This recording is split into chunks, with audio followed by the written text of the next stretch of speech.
et vous partagez le calculateur Marathon.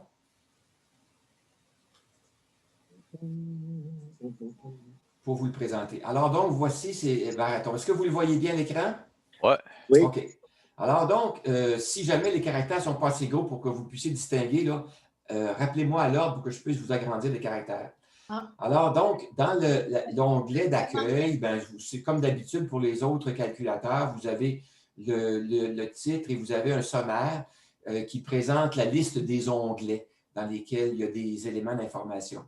Dans l'onglet Introduction, les éléments, il y a plusieurs éléments d'information qui sont déjà qui sont écrits et qui sont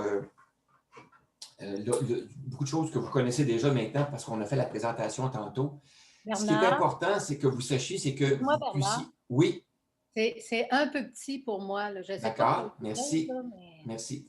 Merci. Alors, dans l'onglet Introduction, il y a un rappel des étapes d'utilisation qu'on a vues dans le diaporama tantôt, donc les étapes 1 à 12.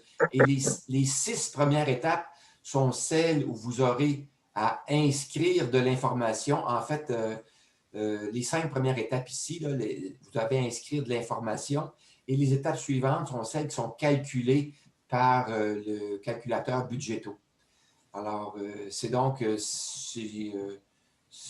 petit rappel de ces éléments-là. Ensuite, vous avez le mode d'emploi.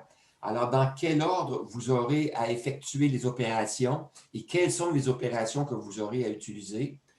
Vous n'aurez pas de surprise, vous pourrez vous référer à ça. Mais en gros, ce que vous aurez à faire, vous aurez à inscrire votre scénario de retraite, découper votre retraite en périodes, inscrire les données financières, revenus et dépenses dans l'onglet budget. Vous aurez à choisir des hypothèses de projection, donc les taux d'inflation, etc. Vous aurez à régler les paramètres de transfert de fonds et de décaissement, c'est-à-dire l'ordre de décaissement et ce genre de paramètres-là. Mais c'est des réglages, hein, c'est facile à faire. C'est des décisions à prendre et vous inscrivez un nombre, tout simplement. Ensuite, vous aurez à lancer le décaissement avec un bouton cliquable. Et ensuite, bien là, pas résido, mais plutôt marathon va calculer l'ensemble. Et vous pourrez ensuite ajuster les montants de crédit d'impôt auxquels vous avez droit. Vous pourrez ajuster les transferts de fonds entre les comptes bancaires si vous le souhaitez. Et vous pourrez mettre à jour votre planification financière.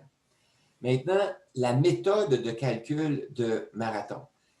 En sachant quelle est la méthode de calcul, ça va vous aider à anticiper quels sont les calculs qui sont faits, dans quel ordre, et aussi, lorsque vous faites une entrée de données, quelles conséquences ça peut avoir sur les calculs, de sorte que ça va vous donner un indice du fonctionnement.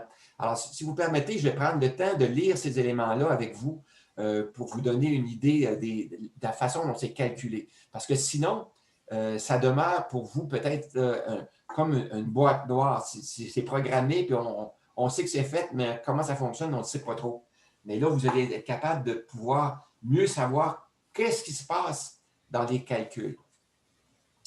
Alors, la première section, ce sont les éléments 1 à 5. Là, ce sont des formules qui sont programmées dans les cellules. Alors, les dépenses ponctuelles inscrites dans l'onglet « Besoins » sont calculées dans les cellules, puis ensuite, elles sont reportées dans l'onglet « Budget ».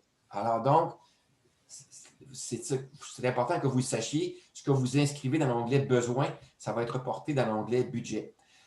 Là, je m'aperçois que pour vous, ça ne sera pas clair. Je vais plutôt me permettre de faire le tour des onglets et je vais revenir à la méthode de calcul après, parce que sinon, ça risque d'être un peu plus théorique que pratique pour vous, là.